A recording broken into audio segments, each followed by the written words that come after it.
में कार्बोकेटायन बनाना हो तो देखो मैंने तुम लोगों को 1000 बार ये बात समझाई है कि फॉर्मेशन होता है, रीअरेंजमेंट होता है और एंड ऑफ द रिएक्शन होता है।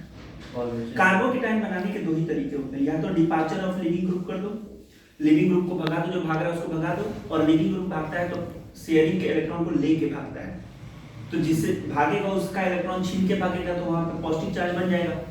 या फिर कार्बोकेटायन बनाने का एक और तरीका है, जैसे एल्कीन है ना, मेरा राइटिंग पैड उठा लो फटाफट, उसको कुछ कुछ लिख के समझाना होगा, समझा दूंगा मैं।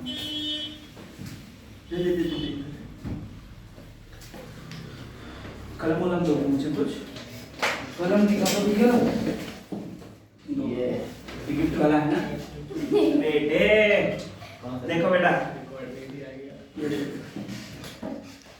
कार्बोकेटायन, ये चोचो नहीं करो ज्यादा। डिपार्चर ऑफ लिविंग ग्रुप है, डिपार्चर ऑफ लिविंग ग्रुप का मतलब है कार्बन कार्बन कार्बन कार्बन है, इधर मान ले क्लोरीन लगा हुआ है, क्लोरीन जब भी भागेगा भाग जाएगा तो कार्बन कार्बन कार्बन और कार्बन, यहाँ पे प्लस चार्ज आया, कार्बोकेटायन हमारा बन गया। तो एक तरीका है डिपार्चर ऑफ लिविंग ग्रुप, लेके भाग जाएगा, हाँ लेके भाग जाएगा। तो लिविंग ग्रुप का भागना कार्बोकेटायन बना देगा, एक ये तरीका है। लिविंग ग्रुप को भगा दो, कई बार लिविंग ग्रुप भगौड़े नहीं होते हैं तो उनको एक्साइट किया तो भागो ना यार, भागो ना यार, तो बोलेंगे कि क्यों, जैसे फॉर एग्जांपल देख, जैसे सी सी सी और यहाँ पे OH लगा हो, लोन पेयर है, lone pair lone pair lone pair, तो कार्बन और ऑक्सीजन के बीच में जो बॉन्ड है, sharing of electrons covalent bond है, इसको तोड़ना इतना आसान नहीं है। और तो जब तुम इसको भगाने के लिए कहोगे कि लेके भाग जाओ यार, तो बोले क्यों भाग जाओ, तो क्योंकि मुझे किसी न्यूक्लियोफाइल से अटैक कराना है ना, तो बोलेगा नहीं भागेंगे। तो इसको लालच देते हैं हम लोग, H+ का, H+ का लालच देंगे तो ये लोन पेयर अटैक कर देगा इस H+ पे, तो अटैक कर देगा तो नेक्स्ट स्टेप में क्या करता है, CCC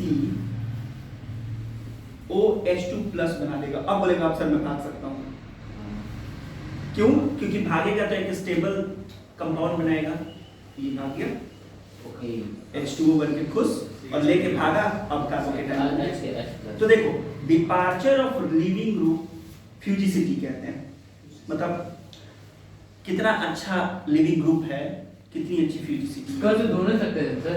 हाँ बट मैंने बोला कि आपके पास दो ग्रुप होते हैं, एक बहुत अच्छे भगौड़े होते हैं जो आपके इशारे को समझते हैं, और दूसरे होते हैं जिनको एक्साइट करना पड़ता है, मोटिवेट करना पड़ता है कि भागो।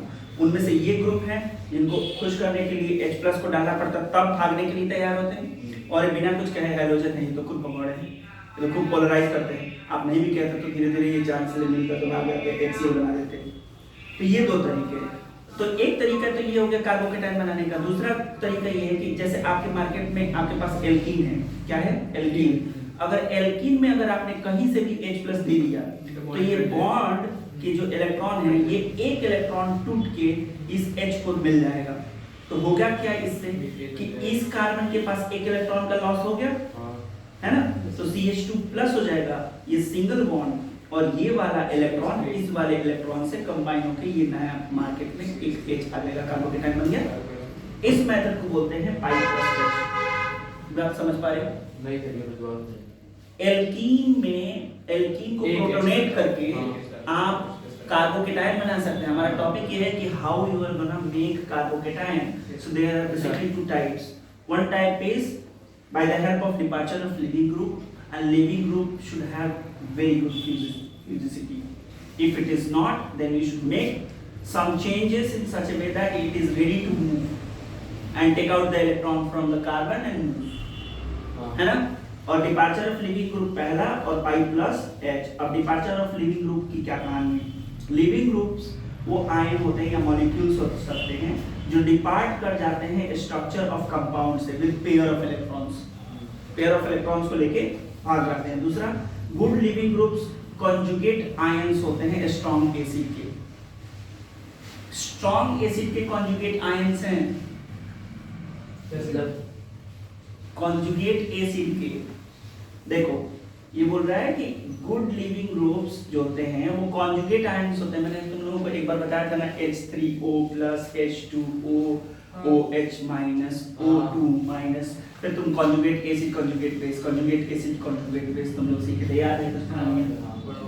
फिर इसी तरह हमने तुमको NH4+, NH3 राइट साइड वाला कॉन्जुगेट एसिड होता था, लेफ्ट साइड वाला राइट साइड वाला बेस होता था, है ना। कंपैरिजन कराया था। Yes, sir, yes, sir. तो देखो लीविंग ग्रुप एबिलिटी को हम फ्यूजिसिटी कहते हैं, तो भगौड़ापन एक तरीके से कह सकते हैं, बहुत अच्छा भगौड़ा होना चाहिए तभी तो ये काम करेगा। देखो फ्यूजिसिटी इंक्रीज कर जाएगी विद आयन और moving down the group, group में मूविंग डाउन करोगे तो फ्यूजिसिटी उसकी इंक्रीज करती है। जैसे जो आयोडीन होता है जल्दी लीव कर जाएगा क्योंकि तुम उसको दो नहीं तो क्लोरीन भी भाग जाएगा, बट साइज के हिसाब से बल्कि हो जाता है तो उसका इंटरेक्शन उतना ज़्यादा नहीं रह जाता आउटर मोस्ट सेल से, ठीक है। तो अब ये तो था कि कैसे तुम कार्बोकेटायन बनाओगे, ठीक है। अब यहाँ पे ये बता रहे हैं कि अब इन तीनों को देख के बताओ कि इन तीनों में से सबसे अच्छा फ्यूजिसिटी कौन सा करेगा। देखो तीनों में नेगेटिव चार्ज है, तीनों में नेगेटिव चार्ज है, ये नाइट्रोजन है, ये कार्बन है और इधर कुछ नहीं है। तीनों में फर्क तो यही है, सब कुछ सेम है सिवाय इन ग्रुप्स के। इसमें कुछ नहीं, इसमें नाइट्रोजन है तो नाइट्रोजन कार्बन से खींच लेगा और कार्बन जो है वो दे देगा। ये माइनस आई इफेक्ट है और ये प्लस आई इफेक्ट है, तो ये प्लस आई जो इफेक्ट है ये तो ये चार्ज को और बढ़ा देगा ना, तो बढ़ा देगा तो कोई भी H प्लस तुरंत आके अटैच कर देगा। लेकिन अगर ये मुझे अच्छा भगौड़ा चाहिए तो यहाँ पे जो चार्जेस जनरेट होंगे वो क्या होगा, वहाँ पर डिमिनिश करने के लिए कोई खींच ले, तो सबसे आगे ये निकल जाएगा, फिर ये समझ रहे हो। तो बहुत अच्छा जो एसिड होता है उसी का कॉन्जुगेट आयन ही गुड फ्यूजिसिटी शो करता है, समझ पा रहे हो। तो यही नहीं यहाँ पे लिखा हुआ था जो बात तब नहीं समझ में आ रही थी, समझ रहे हो। How to convert hydroxy and amino group into to have a poor fugicity to a good fugicity। कैसे हम कन्वर्ट करेंगे, तो पुअर फ्यूजिसिटी होता है ना, तो पुअर फ्यूजिसिटी होती है, अभी मैंने बताया ना अच्छा भगौड़ा नहीं होता है, इसको अच्छा भगौड़ा कैसे बनाएंगे। हाँ तो अब यहाँ पे पुअर क्यों है, देखो कितना अच्छे से बताया है, क्योंकि OH माइनस जो है ये OH माइनस है, ये NH2 है, ये कॉन्जुगेट एसिड है ना, और इसका ये देखो तो इसका वो बताया है P Ka वैल्यू से बताया है कि क्यों कैसे है, बट ये कॉन्सेप्ट तुम्हारा ऑर्गेनिक का नहीं है। अगर तुम्हारा OH है उसको प्रोटोनेट कर दोगे तो यहाँ पे वहाँ पे प्लस चार्ज हो जाएगा और इसको स्टेबल करने के लिए वो पेयरिंग के इलेक्ट्रॉन को लेके भाग के कार्बोकेटायन बना देगा। तो प्रोटोनेट करना हमारे पास एक तरीका है, ये बात समझ में आई। दूसरा देखो, तू भी बैठ जाना कहीं सर, ये केमिकल इक्विलिब्रियम ओए प्रिया थोड़ा खिसक पे है सर, केमिकल इक्विलिब्रियम बड़ा है सब बता रहे हैं। और यहाँ पे कुछ तो उल्टा माहौल में ऐसे मतलब हाथ छिला फील नहीं करता पत्ते लगे सर, पत्ते लाए लाते हैं ना, पत्ते बोतल नहीं लाए, चलना तू ले आ 5+H है ना। 5+H वाली कहानी मैंने बताई थी, octet rule, arrow rule, chain charge conservation rule. अब इसमें देखना ध्यान से, देखते देखते समझ जाओगे। डबल बॉन्ड है, H प्लस है, तो मैंने जैसे बोला था ना डबल बॉन्ड है, ये टूटेगा और H प्लस से अटैच हो जाएगा, तो ये पेयरिंग इलेक्ट्रॉन को लेके आया ना, तो बेचारे इनको तो लॉस हो गया ना, और ये तो आराम से खुश हो गया, उसके पास था भी नहीं, उसको ये बॉन्ड वाला ये वाला इलेक्ट्रॉन दे दिया, यहाँ पे कार्बोकेटायन तो बन जाएगा ना। अब इधर बनाया का मतलब ऐसे टूटा है और इधर कार्बोकेटायन बनता तो ऐसे टूटता। ये बात समझ में आ रही है, ये पेंसिल रखना मेरे को काम आएगा। कार्बन है H प्लस आ रहा है, तो इधर H प्लस आएगा तो ये ऐसे टूटेगा, इधर कार्बोकेटायन, और इधर अगर कार्बोकेटायन बना का मतलब इधर से आया है H प्लस तो ऐसे टूटा है। कितना आसान बात है, बता कोई औकातिच नहीं है, ऐसे पढ़ा समझ रहे हो। अब देखो तुम लोग एक बात समझो, एल्कीन है तो sp2 हाइब्रिडाइज होगा, sp2 हाइब्रिडाइज होगा, प्लेनर होगा, तो एम्प्टी p ऑर्बिटल ऐसा होगा, एम्प्टी p ऑर्बिटल होगा, तो ये भाई साहब जब आएंगे इधर से H प्लस मॉस करते करते तो आराम से ये टूट के ये बॉन्ड टूट के इधर आ जाएगा, शिफ्ट हो जाएगा, कार्बोकेटायन बना देंगे। तो इसको अगर मैं ऐसे घुमा दूं तो इधर आएगा तो वैसा ही होता, वैसा ही होता, तो सिमेट्री हो गया ना ये। तो सिमेट्री में ये तो सिमेट्रिक पार्ट है, इधर कहीं से भी आ सकता है, इधर से भी आ सकता है, इधर से भी आ सकता है। अब ये मैं क्यों बता रहा हूँ, ये मैं इसलिए बता रहा हूँ, more branched alkene are more stable. More branch. Alkene are more More stable. stable. और दूसरा रीजन ये होता है कि कार्बोकेटायन कहीं पे है का मतलब है कि वहां पे प्लस चार्ज है, डिफिशियंसी ऑफ इलेक्ट्रॉन है।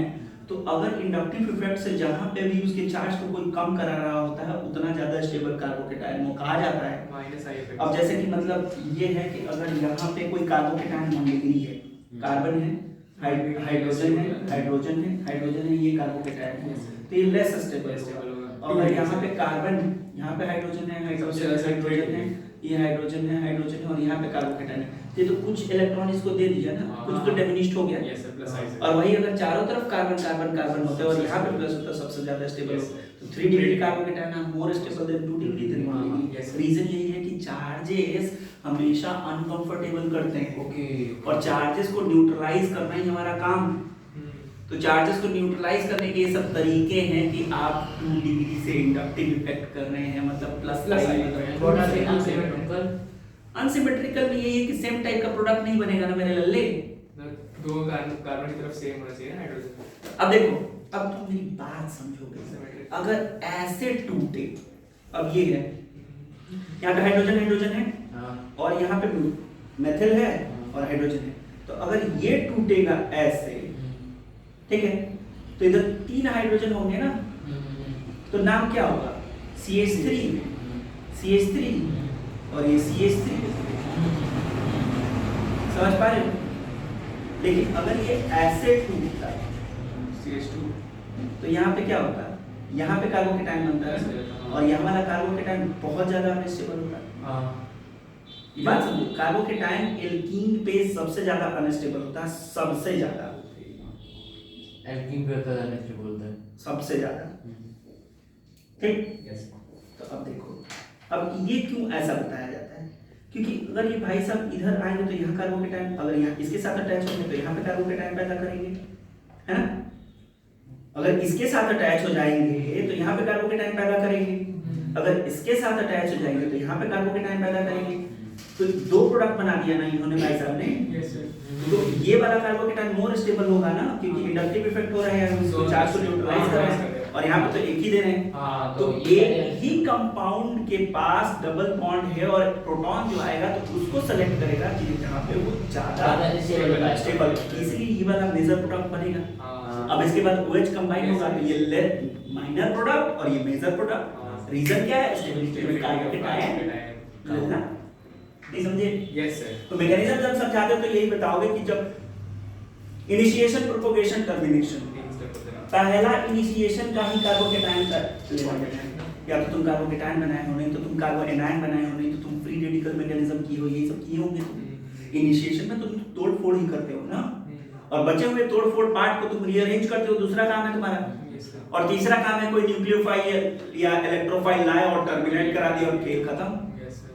तो तुम हर एक स्टेप को जज करोगे ना कि तुम्हारा रेट डिटरमाइनिंग स्टेप कौन सा है, तुमको क्या बॉन्ड को तोड़ने में ज्यादा मेहनत करनी पड़ गई, तो वही स्टेप तुम्हारा रेट डिटरमाइनिंग स्टेप हो जाएगा, उसी को RDX कहते हैं। वो नहीं, दबाव को उड़ाने वाला नहीं, तो रेट डिटरमाइनिंग वो RDX है। एक्स क्या है? और ये RD-X और ये RDS है, RDS। RDS है भाई। तो सुनने में RDX नहीं सर, नहीं। RDS लगता है अबे लगता है, अबे बड़ा है, आप बहुत बड़ा है। Variables सर और RDX RDX सर कौन सा स्टेप RDX को? बच्चा सब ऐसा उड़ जाएगा सर, अबे नहीं उड़ेगा, बस स्टेबल कार्बोकेटायन बनेगा, समझा? जब अब तुम लोग बताओ, अब इसमें देखो अपना रफ कॉपी निकाल के बताओ इसमें से कौन सा वाला कार्बोकेटायन स्टेबल बनाओगे? कौन सा क्या है? अब इधर देख लो पहले, अगर ये H+ यहाँ पे लगेंगे तो कार्बोकेटायन यहाँ बनेगा, अगर ये यहाँ जोड़ोगे तो कार्बोकेटायन यहाँ बनेगा, तो ऑब्वियसली ये 2 डिग्री है और ये 3 डिग्री है, तो ये ज्यादा आगे निकल जाएगा। पता चला 3 डिग्री कार्बोकेटायन बनेगा, तो जहां पे भी कार्बोकेटायन 3 डिग्री बनेगा मोस्ट स्टेबल वही होगा। Yes sir. अब तुम ढूंढोगे और लॉजिक क्या है? 2 डिग्री मोर स्टेबल, फिर 3 डिग्री 3 डिग्री, फिर 2 डिग्री, फिर 1 डिग्री। डिग्री। Yes sir. उससे भी होगा फिर कुछ। बता रहा हूं, ये सीक्वेंस से चलना है। से 1 की जोड़ा है। हिलो नहीं, कॉन्सेप्ट लेते जाओ। हाँ इधर उधर मत खींचो। कार्बोकेटाइन पढ़े, कार्बो अब देखो सबको याद हो गया कार्बोकेटाइन बनाने के कितने तरीके हैं? दो पहला एक लिविंग ग्रुप को भगा दो। हाँ, लिविंग ग्रुप कौन सा अच्छा बड़ा होता है? स्ट्रॉन्ग एसिड का कार्बोकेटाइन। हाँ सर, स्ट्रॉन्ग एसिड दो एसिड है देख लो, जो सबसे स्ट्रॉन्ग होगा ना उसका H+ लगा दो, वही ग्रुप सबसे अच्छा बड़ा है, ठीक है? दूसरा पाई और एस्टर और पाई प्लस H वाला है। फिर उसके बाद कार्बोकेटाइन बन गया। सबसे स्टेबल कार्बोकेटाइन कौन सा होगा? जिसमें ज्यादा वो जो 3 डिग्री वाला होगा। बेटे अब end of reaction. End of reaction में क्या कार्बोकेटाइन बना के क्या करता है? तो किसी को भी दौड़ा लो, चलो डचा माइनस होगा हो गया। तो ये क्या है? By joining negative nucleophile, negative nucleophile positive थे ही तो नेगेटिव आया, खत्म एक पार्ट। और दूसरा न्यूट्रल, जरूरी नहीं है कि हमेशा टर्मिनेशन चार्ज से ही होगा, न्यूट्रल भी आगे कर सकता है। ये क्या है? लोन पेयर है तो कर देगा क्योंकि माइनस होता है। क्योंकि हमने जब फ्लो ऑफ चार्ज पढ़ाया था तो ये बात बताई थी नेगेटिव लोन पेयर पाई पार्शियल पॉजिटिव और पॉजिटिव। बोल रहा हूं सर माइनस गुड, होता है। तो ये बहुत पीछे है ना, हाँ। तो नेगेटिव मिल जाए तो भी राम राम और लोन पे मिल जाए तो भी सही राम। लेकिन एक काम हो जाएगा, ये जब अटैच हो जाएंगे तो फिर वही प्रॉब्लम हो जाएगी प्यूरिसिटी वाली। तो H+ को लॉस करा देंगे, अब बोलेगा अब नहीं मैं दूंगा, यहाँ से फिर से बात सकते हैं। हाँ सर, तो ये करने के बाद तुरंत H+ गायब कराना है, गायब कराना है, वो ऐसे करेंगे निकाल देंगे फिर। हाँ निकाल देंगे, ऑक्सीडेशन करा देंगे, मतलब loss of H+ by neutral nucleophile. ये चार्ज न्यूक्लियोफाइल था, न्यूट्रल न्यूक्लियोफाइल था, और एंड सिर्फ इन्हीं दोनों से ही करा सकते। तीसरा उपाय है जो क्या? ये जैसे कार्बोकेटाइन है तो जहाँ पे कार्बोकेटाइन है उस कार्बन को अल्फा करते हैं तो बगल वाले कार्बन को बीटा करते हैं, तो वहाँ बीटा वाले के H+ को भगा दो, ये बॉन्ड गिरा दो, इसको बन गया।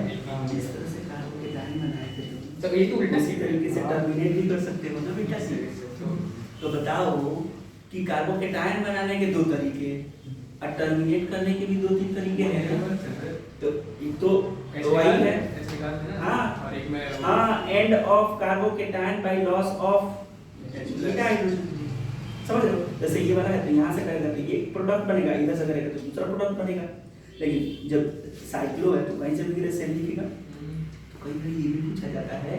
अब जैसे ये भाई साहब है, ये देखो अब इसको देखो शान, क्या है सर? ये देख टर्मिनेट कराओ, इसमें अल्फा हाइड्रोजन ये भी है, अल्फा बीटा हाइड्रोजन ये भी है और ये भी है। इसको गिराओगे तो भी एल्कीन बनेगा, इसको गिराओगे तो भी alkene. More branch alkene are more stable. जब तुम बनाओगे तो तुम इसे डिसाइड करोगे मेजर प्रोडक्ट कौन सा बनेगा और माइनर प्रोडक्ट कौन सा बनेगा। बोलो जैसे लिखा। हाँ जैसे सर स्टेबल हो जाएगा। अबे जो मोर branch alkene, more branch alkene का मतलब क्या है? एल्कीन ये है ना, तो इधर हाइड्रोजन और इधर मेथिल मेथिल मेथिल। मोर ब्रांच का मतलब है कि हाइड्रोजन कम हो, कार्बन कार्बन ज्यादा हो। ये एल्कीन है ना, तो ये कार्बन है, तो इधर हाइड्रोजन हाइड्रोजन है, लेस ब्रांच है। और ये वाला है देख एक ही तरफ हाइड्रोजन है, बाकी मेथिल मेथिल मेथिल है। तो मोर ब्रांच ये है, तो मोर ब्रांच मोर बेसिकली सर डबल बॉन्ड बीच में आना चाहिए कहीं से। हाँ डबल बॉन्ड लिखेगा तू more, as we know that more branch alkenes are more stable, है ना। और जब डिपार्चर ऑफ लिविंग ग्रुप जब पाई प्लस H करेगा तो बोल देना as we know that 3 degree carbocations are more stable. लिखने का तरीका भी लिखना भी पड़ेगा, मैंने मतलब जानता तो लिखूंगा। चले तो अब तूने कार्बोकेटाइन से रिलेटेड पूरा फ्लो पढ़ लिया। तो जहां भी कार्बोकेटाइन वाली कहानी होगी ना पूरे 12th तक पूरा यही भागना, सेम कॉपी पेस्ट होगा कि डिपार्चर ऑफ लिविंग ग्रुप किया सर, उसके बाद ये ऐसे आया, फॉर्मेशन हुआ, फिर रीअरेंज हुआ क्योंकि सब कार्बोकेटाइन स्टेबल नहीं था, तो उसको स्टेबल करने के लिए सर हमने हाइड्राइड शिफ्ट करा दिया सर, इसलिए वो 1-2 डिग्री से वो 3 डिग्री पर चला गया, इसलिए प्रोडक्ट ऐसा बन रहा है।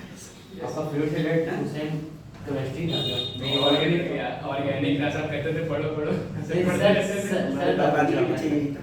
आपका फेवरेट तो हम नहीं बोलते कि अच्छा था, बर्बादी के पीछे यही था। मैथ्स में ध्यान नहीं दे क्या? प्रैक्टिस करो, ठीक है। और वाकई मैथ्स याद है, प्रैक्टिस करो। अगर तुम लोग ज़्यादा क्वेश्चन करोगे ना 12th में, देखना तुम लोग मुझे आइडिया दोगे सर ये पुट करिए ना, इससे होगा। ये सच बात है, चाहे मैं 7 साल से पढ़ा हूँ 8 साल से, सत्य है। मैथ्स में प्रैक्टिस करेगा, उसी के पास क्या सब्स्टिट्यूट करेगा आइडिया ज़्यादा आएंगे, इसलिए प्रैक्टिस करो। अब मैं क्यों नहीं करता? चलो इधर देखो।